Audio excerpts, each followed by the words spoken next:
Okay, so I'm back at the end of the temple tour, and whoa, things have really changed. When I made the last video, it was a full moon, it was super auspicious, and the energies were really full. The light was very bright, and now it's like the day before the darkest day of the moon, and Chiron and Rahu are getting ready to make a major conjunction. I just have to show you, it's so beautiful here. Show you some of the nature. I'm in Kumbhakonan. It's just so lovely here. So it's a time of healing with Rahu Chiron. It's not all negative. It sounds pretty, diabolical, and it can be. It can definitely wreak havoc on your insecurities, on your nervous system, and it can definitely bring up a lot of old wounds. The famous quote by Carl Jung that God enters where the wound is definitely the mood of the day. Between now and the 12th of February, you may be feeling really like, ouch, why this place again? Why is this place getting hit again? So go easy on yourself. Don't pour salt into the wound, so to speak, and don't make any drastic, rash moves or decisions, even though it's tempting to do so. Personally, I've been going through something that I realize has really been inspired, I shouldn't say inspired, really sparked, really pushed full force by this Rahu Chiron energy. And also, let's not forget that dark moon and Mars and Pluto are also on their way to a major conjunction. So that's another issue where it's like all of the shadow material getting dredged up and amplified from both angles, because Rahu is a super shadowy planet, bringing up all the confusion and just all like messing with your head kind of energies. And Mars and Pluto is really bringing up a lot of rage, collective rage, and probably, I've been talking to people, and it seems like the big theme right now is wanting to just say, I quit, I'm done, I'm over it, I've had it, it's too much. It's very all or nothing, do or die, like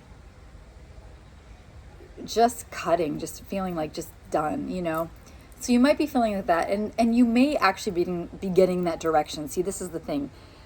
We have to be able to sit with it, because sometimes these energies, which are super transformational too, because it's like an eclipse. It's, in a way, you could say it's like Chiron getting eclipsed by the Rahu energy. So it's like your wound, which is also your superpower, especially after you turn 52. It becomes wherever you have Chiron in your natal chart, it becomes your superpower later on in life, because you work on that wound and then you know how to help others that have the similar wound.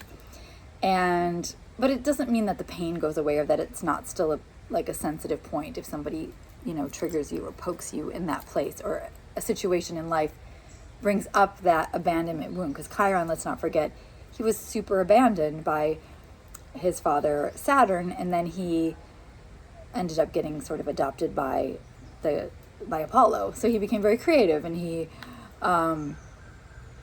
he helps us to tap into that abandonment wound turned creative power if we're willing to. So you may be feeling that abandonment wound really coming up, or your rejection wound, or that not feeling loved and appreciated wound, or however that wound, we all have like similar, for different reasons, but a similar narrative around, it's usually something to do with feeling rejected, feeling abandoned, feeling neglected, feeling unseen, feeling forgotten, feeling excluded, feeling unimportant, feeling invisible, feeling rejected. I think I said that already. You get the point. These are all chironic, what we call chironic wounds, that do often stem from early childhood abandonment situations in our life. So, and that can make us become very insular, and want to protect ourselves and not play the game, not participate, like take our toys and go play in our own side of the playground kind of thing, like that's the energy right now, where everyone is feeling a little bit like hurt and, forsaken, or just, there's just a lot of pain with that right now. So you're not alone if you're feeling that, and try not to make big, major life decisions. Okay, so going back to my own situation, I had it coming up around the upcoming Project 40, because here I've been on this, oh my God, like incredible temple tour, the 27 nakshatras, which are the lunar mansions. And I had already had the theme of doing the inner temple before I started this tour, when I was in Varanasi, and I was in a different kind of, I mean, I was visiting temples there, but it was more about my astrology training. And that theme just came to me, and I was so excited about it, and I expected there to be like this, oh, like everybody would be so excited with me. And then when the feedback was kind of like, oh my God, there's 2 peacocks, that's so beautiful. Hello. Oh my gosh, can I show you guys? It's so beautiful. Hang on. Can you see them? What? Okay. So beautiful. So yeah, so I was like, I didn't get the response I wanted, you know. I put it out there and I was kind of like, people were like, well, I don't really know what nakshatras are, and you know, it's not Jungian enough of a theme, you know, why are you doing nakshatras? I don't even know what that is. And or just, you know, not like, just kind of like not a very you know, we have this anticipation. I was excited. I was thinking everybody's gonna be just as excited as I was about the theme. Now it's like a delayed response. People are getting excited now, but I think I just had to go through that, you know, feeling of like, oh my God, because I just kind of take for granted I'm going to put out a Project 40 theme and everyone's going to be so excited about it because I'm excited about it. And because I know that these themes are so transformational, and I know these 40 days, I mean, I get a lot of the same people that come back over and over because they're like, this is life-changing, this has helped me so much. And it's life-changing for me too every time I do them. So I just love them, and I love sharing them, and I love being in them with people that are like kindred souls. It's like my favorite time of year to be in the Project 40s once or twice a year. So actually it's been like 2 or 3 times, but anyway, so I had this kind of whole meltdown and was like, okay, well, maybe this is a sign, since I've been going to all these temples, that it's time to retire Project 40 and do something else, which, you know, after I did 40 of them, I thought it was time to retire it. And I did for like a year, and then, or maybe it wasn't even a year, I don't know, for some period of time, I can't remember now. Oh, I'm just so mesmerized by these peacocks. I can't, even though I see them every day, I just love them so much. So I thought for sure I was going to be done at 40 and move on. And then it was really clear, like after a certain amount of time, that it wasn't done. It wasn't finished. Like there was nothing else came that I wanted to do more, or that I liked better, or that had the same power that I found in the 40 days. So I was like, this is my life's work. I'm meant to just keep evolving this. So it wasn't time to quit. And then this time I got such a strong hit, like, oh, it feels like I'm hitting a wall. I'm hitting a wall with this. How can this be? This is such a great topic. This is such a great theme. Why aren't people excited? Are they just like, is everything just becoming AI? Nobody has an attention span. Nobody wants to do deep work anymore. What's happening with the world? And I just got really down on it, you know, in that kind of like scorpionic all or nothing way. But then I had to sit with it and be like, okay, but when you hit a wall and you hit a block, you could be getting a redirect. And, you know, it takes time to know this. This is why I'm making this video, because maybe we're being redirected, and a lot of my friends are having like major closures in their life, major changes, major endings, major, like before this new moon, before Chinese New Year, the year of the wood dragon. There's a lot of like, this is the end, my friend, this is the end, doors, cue the doors. Like that kind of energy is there. It's strong. I mean, it is an 8 year, it is a Shani year, it is kind of a death energy year. There's no doubt about it. But I think we've got to just kind of sit with the tension of the unknown right now and see if it is a redirect, or, I mean, it probably is, but maybe it's not as extreme as we originally thought it was supposed to be. Maybe now it's more about, it's not like throwing everything out and starting over, but just thinking like what works, what doesn't. And I don't know, it could be that I'm being redirected to just do one Project 40 a year, or to do it completely differently, or I'm just supposed to take a break from it for a while. I don't know, but I'm definitely getting a strong message. So I'm just putting out there that this might be the last one as you know it. That's kind of the feeling I'm getting, but it could change, because I said that before, so I don't want to say anything too extreme, but I'm just kind of sitting with that. And I'm actually going to use the next 40 days to see if this is my last Project 40 as we know it, or at least in this format. I'm sure, because I'm never going to give up on alchemy, and I'm sure I'm going to always do something with the 40 days. I just don't know how. It just feels like something's supposed to evolve or change, and we'll see what it is. But in the meantime, I am super excited about this theme, because I've gathered so much, so many stories, so many insights, so many beautiful teachings from these temples. and from this pilgrimage that I've been on, and from the stars that I wanted to share. And a lot of people, like I said, are going, well, I don't understand what a nakshatra is. I don't think this would help me. I don't study Vedic astrology. The thing is, even before I started formally studying Jyotish or Vedic astrology, I was fascinated with the nakshatras, but I didn't know how I could use them either. And I remember, so this was back in 2012 when I first heard of them, even, when I sat down and listened to all of the teachings of each one and realizing there could be an overlay on the Western system, because I didn't want to convert systems. I could just understand, okay, the moon's in this nakshatra today, this lunar mansion, which is approximately 13 degrees. The moon moves each day, 13 and some change each day. So instead of it just being like, oh, it's a Cancer moon or it's a Leo moon, it would be, and you can still use your Western system. I'm not taking that away from anybody and trying to like confuse you, but just to give you like another way, just like how Sabian symbols we use in Western astrology as like another kind of nuance. You can do it.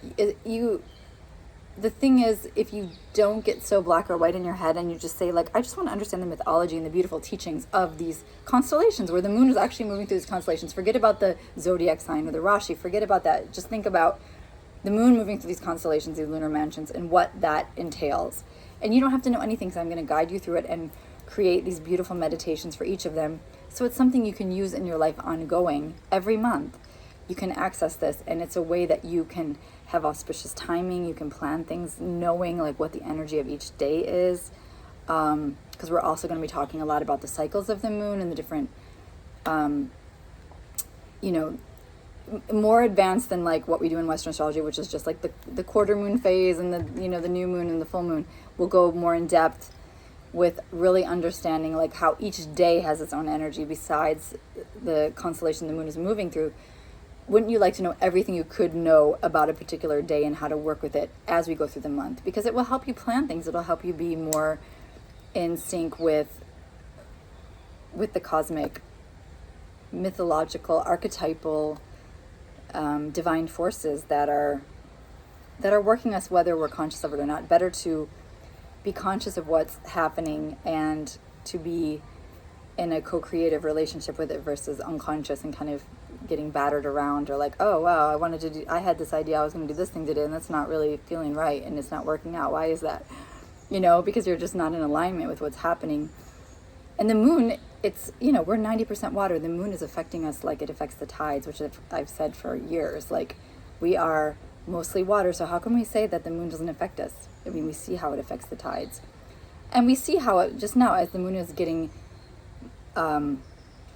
very dark, that our energies are waning, or subsiding. We're feeling more internal. We tend to go more toward the negative, when the moon goes dark, or we tend to go more toward the introverted.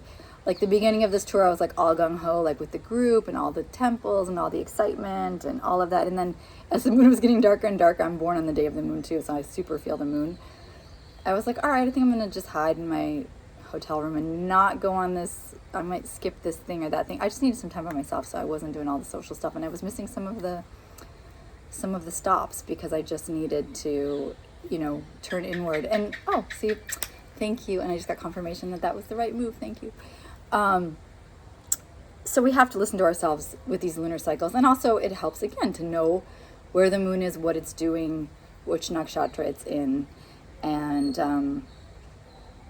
how to work with that energy. So, like I said, you don't have to know anything, so I'm going to break everything down.